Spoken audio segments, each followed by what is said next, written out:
எந்த நேரத்திலும் ஈரான் மீது அமெரிக்கா தாக்குதல் நடத்தலாம், எந்த நேரத்திலும் முன்கூட்டியே அமெரிக்காவுக்கும் இஸ்ரேலுக்கும் எதிராக ஈரானும் தாக்குதல்களை நடத்தலாம், எதுவும் நடக்கலாம் மத்திய கிழக்கிலே என்கிற ஒரு நிலை தற்போது இருக்கிறது. இப்படியான சூழல்ல தான் ஈரானுக்கு நேரடி உதவிக்கு ஏதாவது நாடுகள் வருமா, ரஷ்யா வருமானு பார்த்தீங்கன்னா நிச்சயமாக ஓப்பனாக பப்ளிக்ல வரமாட்டாங்க. 3 நாட்களுக்கு 39 மிக பிரம்மாண்டமான விமானங்கள் ஈரானிலே தரையிறங்கி இருக்கிறது, சைனாவினுடைய விமானங்கள் என்கிற தகவல்கள் பரபரப்பாக இன்றைக்கு வெளியாகி இருக்கிறது.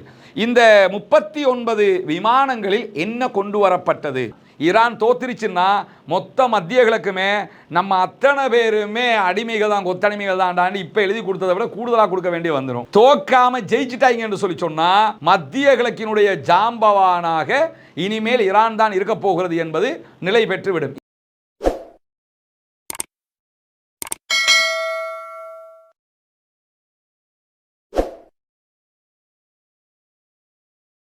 அன்பிற்கினிய சகோதர சகோதரிகளே, நம் அனைவர் மீதும் ஏக இறைவனுடைய அமைதியும் கருணையும் உண்டாகட்டுமாக என்கிற உயரிய பிரார்த்தனைகளோடு பாலஸ்தீனத்தினுடைய காசா பகுதிகளில் இஸ்ரேலிய ஆக்கிரமிப்பு இராணுவத்தினுடைய தாக்குதல்கள் நிறுத்தப்பட்டு கிட்டத்தட்ட 107வது நாளில் இன்னைக்கு நம்ம நின்று கொண்டிருக்கக்கூடிய இந்த தருணத்தில் யுத்த நிறுத்தம் என்பது அறிவிக்கப்பட்டாலும் இஸ்ரேலுடைய தாக்குதல்கள் நிறுத்தப்படவில்லை என்பதுதான் யதார்த்தபூர்வமான உண்மையாக இருக்கிறது. இன்றைக்கும் இஸ்ரேல் நடத்தி இருக்கக்கூடிய தாக்குதல்களில் காசா பகுதிகளில் 7 அப்பாவிகள் கொல்லப்பட்டிருக்கிறார்கள், ஷஹீதாகி இருக்கிறார்கள், 13 பேர் படுகாயம் அடைந்திருக்கிறார்கள் என்கிற செய்திகளை காசாவில் இருக்கக்கூடிய அல் ஜசீராவினுடைய பத்திரிகையாளர்கள் வெளிப்படுத்தக்கூடிய காட்சிகளை நம்ம பார்க்க முடியும். இப்படியான ஒரு சூழல்ல காசா என்பது மொத்த அழிவு மண்டலமாக காட்சி அளிக்கிறது. மொத்தமாக இடிபாடுகள் நிறைந்த ஒரு நாடாக இருக்கக்கூடிய அந்த பகுதி மொத்த குப்பை காடாக மாறி இருக்கிறது. சுகாதாரம் சீர்கெட்டு போயிருக்கிறது. எந்த ஒரு வளமும் பலமும் இல்லாத ஒரு பகுதியாக காசா இருக்கிறது. இந்த நிலையில உணவு இல்லை, குடிப்பதற்கு தண்ணீர் இல்லை, எடுப்பதற்கு மருந்துகள் இல்லை. இந்த தட்டுப்பாடுகள் நிரந்தர பிரச்சனையாக காசாவுக்குள் மாறி இருக்கக்கூடிய சூழல்ல சுற்றி வர காசாவை ஒட்டிய அரபு பிரதேசம் முழுவதும் பரபரப்பின் உச்சத்தில் காணப்படுவதும் நமக்கெல்லாம் தெரியும். எந்த நேரத்திலும் ஈரான் மீது அமெரிக்கா தாக்குதல் நடத்தலாம், எந்த நேரத்திலும் முன்கூட்டியே அமெரிக்காவுக்கும் இஸ்ரேலுக்கும் எதிராக ஈரானும் தாக்குதல்களை நடத்தலாம், எதுவும் நடக்கலாம் மத்திய கிழக்கிலே என்கிற ஒரு நிலை தற்போது இருக்கிறது. இப்படியான சூழல்ல தான் ரமல்லாவில் வெஸ்ட் பேங்க் என்கிற மேற்கு கரையினுடைய ரமல்லா நகரத்தில் இன்றைக்கு இஸ்ரேலிய ஆக்கிரமிப்பு இராணுவத்தினால ஒரு பாலஸ்தீன இளைஞர் கொல்லப்பட்டிருக்கிறான் என்கிற செய்திகளோடு, ஷஹீதாகி இருக்கிறார் என்கிற செய்திகளோடு அங்கிருக்கக்கூடிய குடியேறிகள்னா பாலஸ்தீனத்தினுடைய பகுதிகளை இராணுவம் என்று சொல்லுகிற இஸ்ரேலுடைய ஆக்கிரமிப்பு படைகள் கைப்பற்றுவாங்க. அதற்கு பிறகு ஆயுதங்களோடு யூதர்கள் உள்ளே நுழைவார்கள். இவர்கள் தான் செட்லர்ஸ் அல்லது குடியேறிகள் என்று அழைக்கப்படுகிறார்கள். உள்ள நுழைஞ்சு அங்கிருக்கக்கூடிய அப்பாவிகளுடைய வீடுகள், வாகனங்கள் எல்லாத்தையுமே பறிச்சுக்கிடுவாங்க. இந்த குழு இன்றைக்கும் ரமல்லாவில் இருக்கக்கூடிய அதாரா நகரத்துக்குள்ள நுழைஞ்சு அங்க இருக்கக்கூடிய பகுதிகளை தாக்கி அழித்து கைப்பற்றி கொண்டிருக்கிறார்கள் என்கிற செய்திகளை வஃபா நியூஸ் ஏஜென்சி இன்றைக்கு உறுதிப்படுத்தி இருக்கிறது என்கிறது அல் ஜசீராவினுடைய செய்தி தொகுப்பு. இப்படி தொடர்ந்து காசா மீதும் பாலஸ்தீனத்தினுடைய வெஸ்ட் பேங்க் பகுதிகளிலையும் இஸ்ரேல் பலவிதமான தாக்குதல்களையும் நடத்தி வருகிற இந்த சூழலில் தான் பாலஸ்தீன விடுதலை அமைப்புக்கு எதிராக அடுத்து என்ன செய்வது என்பது அனைவருக்கும் இருக்கக்கூடிய ஒரு மிகப்பெரிய கேள்வி. அமெரிக்கா, இஸ்ரேல் உள்ளிட்ட அவர்களுடைய நேச நாடுகளுக்கு, குறிப்பாக காசாவில் இருந்து இஸ்ரேல் வெளியேற்றப்பட வேண்டும் சமாதான ஒப்பந்தத்தின் பிரகாரம். அதே நேரத்தில் வெளியேறினால் என்ன செய்வது, பாலஸ்தீன விடுதலை அமைப்பினுடைய பலம் கூடிவிடுமே என்பதற்காக இஸ்ரேல் என்ன பண்றாங்கன்னு கேட்டால் யாசர் அபு ஷபாப் உள்ளிட்ட முனாஃபிக்குகள் சில பேரை ஒருங்கிணைத்து சில குழுக்களை உருவாக்கி இருக்கிறது. காசாவுக்குள்ள பாலஸ்தீனத்தினுடைய விடுதலைக்காக, சுதந்திரத்திற்காக ஒரு படை 14 குழுக்களை கொண்டு போராடி கொண்டிருக்கிறது. 2 ஆண்டுகளாக உலகில் யாரும் எதிர்பார்க்காத ஒரு யுத்தத்தை அவர்கள் நடத்தி வெற்றி கண்டிருக்கிறார்கள். இந்த சூழல்ல காசாவை இழக்கும் விதமாக, பாலஸ்தீனத்தை இழந்து விடும் விதமாக, யூதர்களுக்கும் ஜியோனிஸ்டுகளுக்கும் துணை போகிற விதமாக அவர்களுடைய பணத்தையும் ஆயுதத்தையும் எடுத்துக்கொண்டு யாசர் அபு ஷபாப் உள்ளிட்ட சில குழுக்களை ஒருங்கிணைச்சு பாலஸ்தீன விடுதலை போராளிகளுக்கு எதிராகவே தாக்குதல் நடத்தக்கூடிய காட்சிகள் தொடர்ந்தது. யாசர் அபு ஷபாபை பாலஸ்தீன விடுதலை அமைப்பினர் சுட்டு கொன்று விட்டார்கள். அதற்கு பிறகு அவனுக்கு பிறகு தொடர்ந்து வரக்கூடிய சில பேர் அதே வேலையை செய்து வருகிற நிலையில தான் தற்போது 2ஆம் கட்ட பேச்சுவார்த்தைகள் அதற்குள் இஸ்ரேல் நுழைந்து விட்டால் காசாவினுடைய மேலதிக பகுதிகளை விட்டு இஸ்ரேல் வெளியேற வேண்டி வரும். வெளியேறுகிற போது அந்த பகுதிகளில் பாலஸ்தீன விடுதலை அமைப்புக்கு எதிராக உள்ளுக்குள்ளேயே குழுக்களை உருவாக்கி சண்டைக்கு விட்டுட்டு போயிட்டாங்க என்று சொன்னால், பலத்த ஆயுதத்தோடு அதே போன்று பலத்தோடு விட்டுட்டு போயிட்டாங்க என்று சொல்லி சொன்னால், அந்த ரெண்டு தரப்புமே அடிச்சுக்கிட்டு செத்துக்குருவாங்க.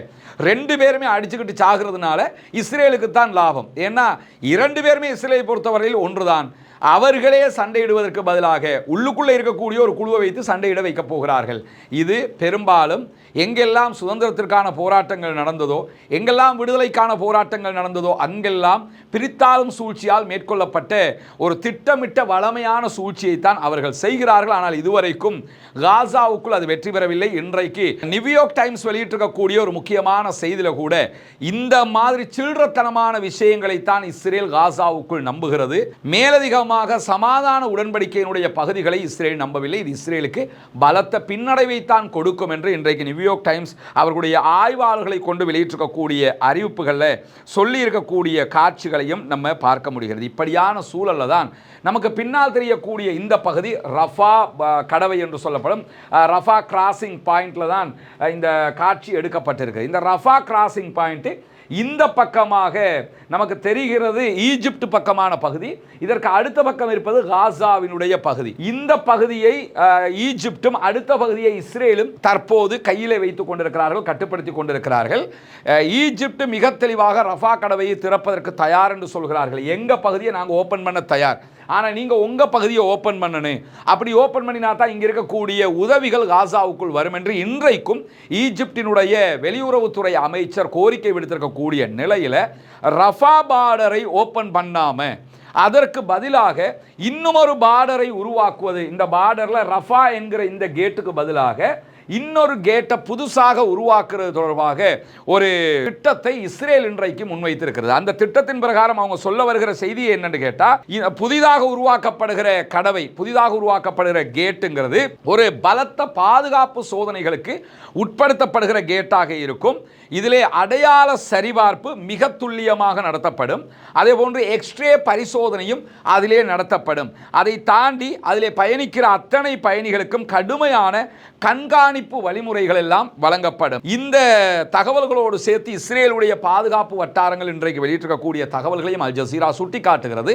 அந்த அடிப்படையில் அவங்க என்ன சொல்றாங்கன்னு கேட்டா, ஐரோப்பிய ஒன்றியம், யூரோப் யூனியனும் பாலஸ்தீனத்தினுடைய பொது புலனாய்வு அமைப்பு, அதாவது காசாவுக்குள்ள கிடையாது, பாலஸ்தீன அத்தாரிட்டி இருக்கிறாங்களா இல்லையா, அவர்களிடம் இருக்கக்கூடிய புலனாய்வு அமைப்பு, இந்த ரெண்டு பேரும் இணைந்து என்ன பண்ணுவாங்கன்னா இந்த கடவை புதிய கேட்டை வந்து கண்காணிப்பாங்க. அவங்க எப்படி கண்காணிப்பாங்கன்னு சொல்லி சொன்னா, உள்ளே நுழைகிற யாராக இருந்தாலும் அதே நேரத்தில் வெளியே போகிற யாராக இருந்தாலும் அவர்களுடைய தகவல்கள் முழுமையாக பெறப்படும். இந்த தகவல்களை எடுக்கிற வேலையை யூரோப் யூனியனுடைய அதிகாரிகளும் அதே போன்று பாலஸ்தீன புலனாய்வு பிரிவினுடைய அதிகாரிகளும் எடுப்பாங்க. பட் ஆனால் இது யாரிடத்துல கொடுப்பாங்கன்னு சொன்னா, இஸ்ரேலுடைய ஷின்பத் உள்நாட்டு உளவு பிரிவிடத்தில் கொடுக்கப்படும். அவங்க ஓகே பண்ணினா மட்டும்தான் இங்கிருந்து வெளியே போகவும் முடியும், உள்ள வரவும் முடியும். அதாவது மொத்தத்தில் என்ன சொல்றாங்கன்னு கேட்டா, இந்த ரஃபாவை நாங்க எப்படி எங்க கண்ட்ரோல்ல வச்சிருக்கிறோமோ அதே மாதிரி தான் புதிதாக ஒரு கேட் ஓபன் பண்ணினாலும் வச்சுக்கிறோம். ஆனா உலகத்துக்கு என்ன காட்டுவாங்கன்னா, அந்த கேட்டை நிர்வகிக்கிறது யார் தெரியுமா? ஈஜிப்டும் இல்லை, நாங்களும் இல்லை. அந்த கேட்டை யூரோப் யூனியனும் பலஸ்டைன் உள்நாட்டு உளவு பிரிவும் தான் மேனேஜ் பண்றாங்க என்று சொல்லுவாங்க. ஆனா முழுமையான மேனேஜிங் யார்கிட்ட இருக்கும் என்று சொன்னா இஸ்ரேலிடத்தில் தான் இருக்கும் என்பதுதான் இன்றைக்கு வெளியாகி இருக்கக்கூடிய அதிர்ச்சிகரமான தகவலாகவும் இருக்கு. மொத்தத்தில் காசா மக்களுக்கு ஒப்பந்த பிரகாரம் இந்த கேட்டை ஓபன் பண்ணி விட்டா தான் வெளியில 10,000க்கு மேற்பட்ட வாகனங்களில், கண்டெய்னர்களில் உணவுகள், மருந்துகள், மக்களுக்கு தேவையான பொருட்கள் எல்லாம் நிறுத்தி வைக்கப்பட்டிருக்கிறது. UNRWA வந்து குவிச்சு வச்சிருக்கிறாங்க. இதை உள்ள கொண்டு போக முடியாத ஒரு சூழல் இருக்கிறது. இப்படியான சூழல்ல தான் காசாவுக்கு உறுதுணையாக நின்ற, எப்பொழுதுமே காசாவுக்கு உறுதுணையாக நிற்கிற ஈரானை அடித்து கீழே வீழ்த்துவதுதான் மத்திய கிழக்கில் மொத்த அடிமைகளை நமக்கு கீழே கொத்தடிமைகளாக வைத்துக் கொள்வதற்கான ஒரே வழி என்கிற இடத்திற்கு இஸ்ரேலும் அமெரிக்காவும் வந்திருக்கிறது. ஈரான் இருக்கிற வரைக்கும் நம்மால் மத்திய கிழக்கை கண்ட்ரோல் பண்ண முடியாது. எங்கெல்லாம் அமெரிக்கா கண்ட்ரோல் பண்ண முடியும், மத்திய கிழக்கை கண்ட்ரோல் பண்ண முடியாமல் இருக்கிறதுக்கான காரணம் ஈரான். என்னன்னா, ஈரான் இருக்கிறது, ஈரானுக்கு உதவியாக லெபனானில் ஹிஸ்புல்லாக்கள் இருக்கிறார்கள், அதே போன்று யமனில் ஹூத்திஸ் இருக்கிறார்கள், ஈராக்குக்குள்ள பல படைப்பிரிவுகள் இருக்கிறார்கள். இப்படி பல பிரிவுகளை அவங்க உருவாக்கி ட்ரெயின் பண்ணி ஆயுதங்களை கொடுத்து அவங்களுடைய ப்ராக்சிஸாக வைத்துக் கொண்டிருக்கிறார்கள். எனவே ஈரான் தலைக்கு அடித்து விழுத்தாட்டிட்டோம்னு சொன்னால் மொத்தமாக எல்லாம் காலியாக போயிடும். இதில் பல நன்மைகள் இருக்கிறது. ஈராக்கினுடைய எண்ணெய் வளத்தை அப்படியே மொத்தமாக அபகரித்துக் கொண்டதை போல ஈரானுடைய எண்ணெய் வளத்தை மொத்தமாக அபகரித்துக் கொள்ள முடியும். ஈரானில் இருக்கிற பெருந்தொகையான அரிய வகை கனிமங்களை மொத்தமாக அபகரித்துக் கொள்ள முடியும். ஈரானில் இருக்கக்கூடிய எரிவாயு உற்பத்தியை மொத்தமாக அவர்கள் குத்தகைக்கு எடுத்துக்கொள்ள முடியும். மொத்தமாக அவர்களே கையிலே எடுத்துக்கொள்ள முடியும். இது எல்லாவற்றையும் எடுத்துக்கொண்டு விட்டார்கள் என்று சொன்னால் சீனாவிடம் அமெரிக்கா தங்கி நிற்க வேண்டிய எந்த தேவையும் கிடையாது. எந்த ஒரு கனிமத்திற்காகவும் எல்லாமே அவங்க கிட்ட இருக்கும். அதுக்காகத்தான் ஈரான், வெனிசுவேலா எல்லா இடத்துலையும் அவங்க இந்த சண்டையை உண்டாக்கிக்கிட்டே இருக்கிறாங்க. இப்படியான ஒரு சூழல்ல ஈரானோடு எந்த நேரமும் ஒரு சண்டை ஏற்படலாம். ஏன்னா USS ஆப்ரகாம் லிங்கன் உள்ளிட்ட மிக பிரம்மாண்டமான 7 கப்பல்கள் தற்போது மத்திய கிழக்கை நெருங்கிக் கொண்டே இருக்கிறது. ஈரான் மேல 12 நாள் வார் நடந்ததா இல்லையா இஸ்ரேலுக்கும் ஈரானுக்கும் இடையில? இந்த நேரத்தில் இதே மாதிரி கப்பல்கள் தான் வருகை தந்தது. தாக்க மாட்டாங்கன்னு நினைக்கும் போதுதான் இஸ்ரேலுக்கு சப்போர்ட்டிவாக அணு நிலையங்கள் மேல அமெரிக்கா தாக்குதல்களை நடத்தியது. அதே மாதிரி அமெரிக்கா தாக்குதல் நடத்தாது என்று மட்டும் ஒரு முடிவுக்கு வந்துவிட முடியாது. நடக்கலாம், நடக்காமலும் இருக்கலாம் என்கிற ஒரு நிலை தான் இருக்கு. இந்த நேரத்தில் ஈரானுடைய தயாரிப்புகள் எப்படி இருக்கிறது என்று பார்த்தீங்கன்னு சொன்னால், ஈரானுக்கு நேரடி உதவிக்கு ஏதாவது நாடுகள் வருமா, ரஷ்யா வருமானு பார்த்தீங்கன்னா நிச்சயமாக ஓப்பனாக பப்ளிக்கில் வரமாட்டாங்க. அதே மாதிரி சீனா வருவாங்களான்னா ஓப்பனாக பப்ளிக்கில் அவங்களும் வரமாட்டாங்க. அப்படி வர்றதா இருந்தால் பஷர் அல் அசாதுக்கு உதவியாகவே ரஷ்யா போயிருக்கணும். பஷர் அல் அசாதினுடைய ஆட்சி சிரியாவில் கவிழ்க்கப்படுகிற நேரத்தில் அந்த ஸ்பாட்டிலேயே சிரியாவினுடைய கடல் எல்லையில் தான் ரஷ்யாவினுடைய மிக பிரம்மாண்டமான இராணுவ கப்பல் நின்றது. ரஷ்யாவினுடைய படைத்தளம் அங்கே இருந்தது. எல்லாத்தையுமே காலி பண்ணிக்கிட்டு ரஷ்யா வெளியே போயிட்டாங்களே தவிர நின்று பிடிக்கலை, ஆதரவாக நிற்கலை. ஈரானுக்கும் அப்படி நிற்பதற்கான எந்த வாய்ப்புகளும் இல்லை. ஆனால் சண்டைக்கு முன்பதாக ஈரானுக்கு தேவையானவற்றை அவர்கள் செய்கிறார்கள் என்பதை மட்டும் மிக தெளிவாக பார்க்க முடிகிறது. குறிப்பாக கடந்த 3 நாட்களுக்குள்ளாக, கடந்த இந்த வாரத்துக்குள்ள 3 நாட்களில் ஒவ்வொரு நாளும் அடிப்படையில் ஒரு நாளைக்கு 13 மிக பிரம்மாண்டமான விமானங்கள் வீதம், ஒரு நாளைக்கு 13 விமானங்கள், 3 நாட்களுக்கு 39 மிக பிரம்மாண்டமான விமானங்கள் ஈரானிலே தரையிறங்கி இருக்கிறது. சைனாவினுடைய விமானங்கள் என்கிற தகவல்கள் பரபரப்பாக இன்றைக்கு வெளியாகி இருக்கிறது. இந்த 39 விமானங்களில் என்ன கொண்டு வரப்பட்டது? ஆயுதங்களா, வேறு எதுவுமா என்கிற கேள்விக்கு பதில் இல்லை. இந்த நேரத்தில் சீனாட்டை இருந்து ஈரான் எடுக்கிறதுக்கு எந்த விதமான பொருளும் கிடையாது. சீனாட்டை இருந்து அரிசி இறக்கணும், பருப்பு இறக்கணும், தேயிலை இறக்கணுங்கிற தேவையெல்லாம் இப்போ அவங்களுக்கு கிடையாது. இப்போ அவங்களுக்கு இருக்கக்கூடியது அமெரிக்கா தாக்கினா அதை எதிர்கொள்கிறது தான். ஆல்ரெடி உலகில் மிக பிரம்மாண்டமான வான்வழி படைப்பிரிவு ஈரானிடத்தில் இருக்குது. குறிப்பாக ட்ரோன் தயாரிப்புகள் பல வகையில் அவங்க ட்ரோன்களை உற்பத்தி செய்து ஏற்றுமதி பண்ணுறாங்க. உக்ரைனில் ரஷ்யா பயன்படுத்துவதே ஈரானுடைய ட்ரோன்களை தான். இப்படி ட்ரோன் தயாரிப்பில் முன்னணியில் இருக்கக்கூடியவங்க பாலிஸ்டிக் ஏவுகணைகள் இருக்கிறது, சூப்பர்சோனிக், ஹைப்பர்சோனிக் வகையான ஏவுகணைகள் அவங்ககிட்ட 3000க்கு மேலே இருக்கிறதுங்கிறதெல்லாம் தெரியும். அதை இஸ்ரேல் வார்லையும் சிம்ம சொப்பனமாக அவங்க பயன்படுத்தி காட்டிட்டாங்க. இதை தாண்டி சைனாவினுடைய இந்த 39 விமானங்களில் கொண்டு வரப்பட்டது என்ன? ஏன்னா உலகத்திலேயே மிக பிரம்மாண்டமான கடற்படை இருப்பது சைனாவிடத்தில். சைனா அமெரிக்கா ஒரு கப்பலை உருவாக்குகிற நேரத்தில் சைனா 200 கப்பல்களை உருவாக்கும் என்கிறது பிபிசியினுடைய ஆய்வு பிரிவு. இந்த அளவுக்கு சைனாவினுடைய கடற்படை பலம் இருக்கிறது. எனவே வெறுமனே விமானத்தில் மாத்திரம் வந்த தகவல்கள் தான் தற்போது வெளியாக இருக்கு. கடல் வழியாக சீனா எதையாவது அனுப்பி இருக்கிறதா ஈரானுக்கு என்கிற கேள்விகளும் இருக்கிறது. எனவே எந்த நேரத்திலும் எதுவும் நடக்கலாம். ஏன்னா இதுக்கு முன்பதாக 1996 நினைக்கிறேன், அந்த டேட்டு கொஞ்சம் முன்ன பின்ன ஆகிறதுக்கு வாய்ப்பு இருக்குது. பெரும்பாலும் 96 அல்லது 97 கால பகுதிகளில் நார்வே என்ன பண்ணினாங்கன்னா திடீர்னு ஒரு ஏவுகணை பரிசோதனை நடத்தினாங்க. அது ஒரு வகையான ஒளியை ஆய்வு செய்வதற்கான ஏவுகணை பரிசோதனை. இந்த பரிசோதனையை நடத்துறதுக்கு 2 மாதத்துக்கு முன்பதாகவே ரஷ்யாவுக்கு அவங்க அறிவிச்சிட்டாங்க. அப்போ விளாடிமிர் புட்டின் இருக்கல, அதுக்கு முன்பதாக இருந்த அதிபர் இருக்கிற காலத்தில் அறிவித்தாலும் அது உரிய வகையில் ரஷ்யாவுக்கு போய் சேரலை. இந்த ஏவுகணை ஏவப்பட்டு ஒரு சில நிமிடங்களுக்குள்ளாக ரஷ்யாவினுடைய வடதுருவத்தில் இருக்கக்கூடிய அந்த படைகள் எல்லாமே ரேடாரில் ஒரு புதிய வகையான ஏவுகணை நம்ம நோக்கி வருகுது என்கிறத அடையாளம் கண்டுட்டாங்க. கண்ட காரணத்தினால அந்த 1 மணி நேரத்துக்குள்ள ரஷ்யாவினுடைய அதிபர் என்ன பண்ணுறாருன்னு கேட்டால் அணு ஆயுத தாக்குதலுக்கான பட்டனை அமர்த்துறதுக்கு தயாரானார், அதை உடனடியாக செயல்படுத்துறதுக்கு தயாரானார் என்கிற செய்திகளை இன்னைக்கு நம்ம பார்க்க முடியும். ஏன்னா நம்மளை நோக்கி ஏதாவது வந்தால் உடனே அதை அடிச்சிருவோங்கிறதுக்காக அவங்க தயாராக இருந்திருக்கிறாங்க. எனவே ஆல்ரெடி ஈரான் அணு ஆயுத தயாரிப்புகளில் மும்முரமாக இருக்கிறது, பெரும்பாலும் தயாரித்து விட்டது என்கிற தகவல்கள் எல்லாம் பல தடவைகள் வெளியாக இருக்கக்கூடிய சூழல்ல தயாரித்திருந்தால் அதற்கான அடுத்த கட்ட பணிகளில் ஈரான் இருக்கிறது என்கிற கேள்வி தற்போது எழுந்து கொண்டிருக்கிறது. தயாரிக்கவில்லை என்றாலும் சீனா ரஷ்யா வழியாக ஏதாவது அவர்களுக்கு கிடைத்திருக்கிறது. ஏன்னா F-35 விமானங்கள் தாக்குதலுக்கு வரும். F-35 விமானங்களை தடுப்பதற்குரிய பலம் ஈரானிடத்தில் F-35 விமானங்கள் நிறுத்தப்பட்டிருந்தால் அதை அடித்து அழிக்கிற வேலையை அவங்க கடந்த தாக்குதலில் 12 நாள் வாரில் இஸ்ரேலில் காட்டிட்டாங்க. ஆனால் F-35 வருகிற போது அதை அடித்து கீழே விழுத்தாட்டுகிற அந்த தொழில்நுட்பம் அவர்களிடத்தில் எந்த அளவுக்கு இருக்கிறது என்கிற கேள்வி இருக்குது. ஆனால் சைனாவிடத்தில் அந்த தொழில்நுட்பம் இருப்பதாக சொல்லப்படுகிறது. அப்படி இருக்கும். அதனால தான் சவுதி அரேபியாவும் ஒன்றும் F-35 தாங்க, இல்லைன்னா நாங்கள் சைனாட்டை வாங்குறோங்கிற அளவுக்கு ட்ரம்ப்புக்கு பெரிய அழுத்தம் கொடுத்து கொண்டிருந்தாங்க. அந்த அடிப்படையில் F-35 விமானங்களை தடுக்கிற அல்லது அதை அடித்து நொறுக்குகிற அந்த ஆயுதங்கள் உள்ளிட்டு இது மாதிரி ஆயுதங்கள் வந்ததா என்கிற கேள்விகளை, ஏன்னா இன்றைக்கு உலகத்துக்கு தெரியாத பல ஆயுதங்களை பலரும் யூஸ் பண்ணுறாங்க. மதுரோவை அரெஸ்ட் பண்ணது இருக்கு இல்லையா, அதாவது நிக்கோலஸ் மதுரோ வெனிசுவேலாவினுடைய அதிபரை கைது பண்ணுகிற நேரத்தில் அந்த அங்கே இருந்த செக்யூரிட்டி கார்டெல்லாம் என்ன பண்ணினாங்கிற ஒரு மல்டி மில்லியன் கேள்வி நமக்கு முன்னாடி இருந்தது. அந்த கேள்விக்கு இன்றைக்கு பென்டகன் பதில் சொல்லியிருக்கிறது, அமெரிக்கா பதிலளித்திருக்கிறது. அவர்கள் மதுரோவை கைது செய்வதற்கு முன்பதாக என்ன பண்ணியிருக்கிறாங்கன்னு கேட்டால் அந்த செக்யூரிட்டி கார்டுகளை தடுக்கும் விதமாக ஒரு வெப்பனை யூஸ் பண்ணியிருக்கிறாங்க. அந்த வெப்பன் என்னன்னு சொன்னால் உச்ச அளவில் சப்தத்தை உண்டாக்குகிற ஒரு வெப்பன். ஒரு மனிதன் தாங்க முடியாத அளவுக்கு சவுண்டை கொடுத்தா காது வெடிச்சு காதில் மூக்கிலெல்லாம் ரத்தம் வந்து மரணிப்பதற்கும் வாய்ப்பு இருக்கிறது. இப்படியான ஒரு வெப்பனை பயன்படுத்தி தான் அவர்களை மொத்தமாக செயலிழக்க செய்து அவரை கைது செய்திருக்கிறோம் என்று இன்றைக்கு டொனால்ட் ட்ரம்ப் வெளிப்படையாகவே கூறியிருக்கிறார். அமெரிக்கா இந்த ஆயுதம் இதற்கு முன்பதாக ஈராக்கில் பயன்படுத்தப்பட்டதாக சொல்லப்படுகிறது. வேறு எங்கும் பயன்படுத்தப்பட்ட மாதிரி இந்த சோமாலிய கடற்கொள்ளையர்களை தடுப்பதற்காக சில பொழுதுகளில் பயன்படுத்தப்பட்டதாக சொல்லப்படுகிறது. வெளிப்படையாக மதுரோ விவகாரத்தில் தான் பயன்படுத்தப்பட்டிருக்கிறது என்கிறத இன்றைக்கு அமெரிக்கா அறிவித்திருக்கிறது. அப்படி இருக்கும்போது அப்போ மதுரோ எப்படி ரத்தங்கள் இல்லாமல் அப்படி தப்பினார் என்கிற கேள்விகளும் இருக்கிறது.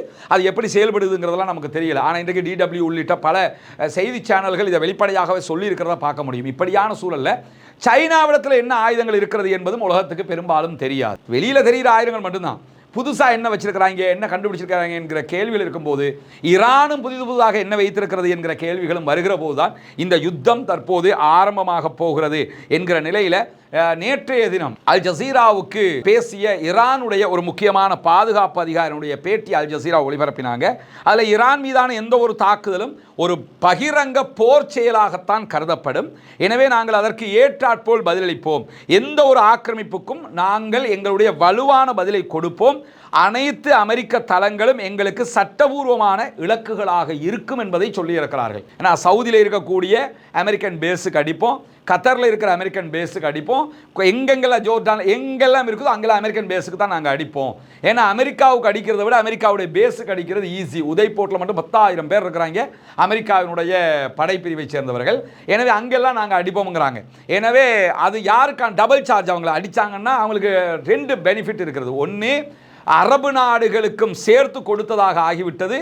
இரண்டாவது, அமெரிக்காவுக்கு அடித்ததாக ஆகிவிட்டது. எனவே இந்த யுத்தத்தில் ஈரான் ஜெயித்து விடுமாக இருந்தால் மத்திய கிழக்கினுடைய மாபெரும் வல்லரசாக அவர்கள் நிலைத்து நின்று விடுவார்கள்.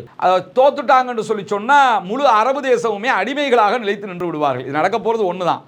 என்னென்னா ஈரான் தோத்துருச்சுன்னா மொத்த மத்திய கிழக்குமே நம்ம அத்தனை பேருமே அடிமைகள் தான், கொத்தடிமைகள் தான்டான்னு இப்போ எழுதி கொடுத்ததை விட கூடுதலாக கொடுக்க வேண்டிய வந்துடும். தோக்காம ஜெயிச்சுட்டாங்கன்னு சொல்லி சொன்னால் மத்திய கிழக்கினுடைய ஜாம்பவானாக இனிமேல் ஈரான் தான் இருக்க போகிறது என்பது நிலை பெற்றுவிடும். இதுதான் இந்த இடத்துல நடக்கக்கூடிய மிகப்பெரியதொரு ரிசல்ட்டாக இருக்கக்கூடிய நேரத்தில் தான் விமான தாங்கி கப்பல் குழு மத்திய கிழக்கை நோக்கி வந்து கொண்டிருக்கிறது. அமெரிக்காவினுடைய அந்த குழுவில் 5000 மாலுமிகளும் கடற்படையைச் சேர்ந்தவர்களும் இருப்பதாக சொல்லப்படுகிறது.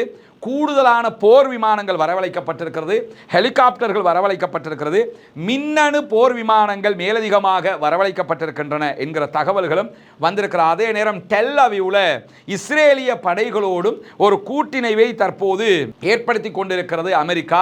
அவர்களோடு அவங்க பேச்சுவார்த்தை நடத்தினாங்க. நேற்று ஜார்ட் குஷ்னர் வந்திருந்தாரு, ஸ்டீவ் விட்காஃப் வந்திருந்தாங்க. இப்படி எல்லாருமே இஸ்ரேலோடும் பெரிய பேச்சுவார்த்தைகளை நடத்தி கொண்டிருக்கக்கூடிய நேரத்தில் தான் மொத்தமான தாக்குதல்கள் ஈரான் மீது நடத்தப்படலாம் என்கிற நிலையில் தற்போது KLM, லுஃப்தான்சா உள்ளிட்ட பல விமான சேவைகள் ஈரான் வழியாக பறப்பதை தவிர்த்து கொண்டிருக்கிறார்கள். ஃபைனேயார், விசேயார் போன்ற பல முக்கியமான விமான நிறுவனங்கள் துபாய் அதே போன்ற அபுதாபிக்கான தங்களுடைய விமானங்களை சவுதியினுடைய வான்பரப்பை பயன்படுத்தித்தான் அனுப்பி கொண்டிருக்கிறார்கள் என்கிற செய்திகளும் வெளியாகி கொண்டிருக்கிறது. எனவே எந்த நேரத்திலும் எதுவும் நடக்கலாம் என்கிற செய்திகள் வெளியாகி கொண்டிருக்கிறது. பொறுத்திருந்து பார்ப்போம் என்னவெல்லாம் நடக்கிறது என்பதை. பாலஸ்தீனம் வெற்றி பெற வேண்டும், பாலஸ்தீனம் சுதந்திரம் அடைய வேண்டும், பாலஸ்தீன மக்களும் நம்மை போன்ற நிம்மதியானவர்களாக மாற வேண்டும், வாழ வேண்டும் என்கிற உயரிய பிரார்த்தனைகளோடு பாலஸ்தீன அப்பாவிகளுக்காக தொடர்ந்தும் ஜனநாயக ரீதியாக குரல் எழுப்புவோமாக. வாஹிர் தஅவானா அல்ஹம்துலில்லாஹி ரப்பில் ஆலமீன்.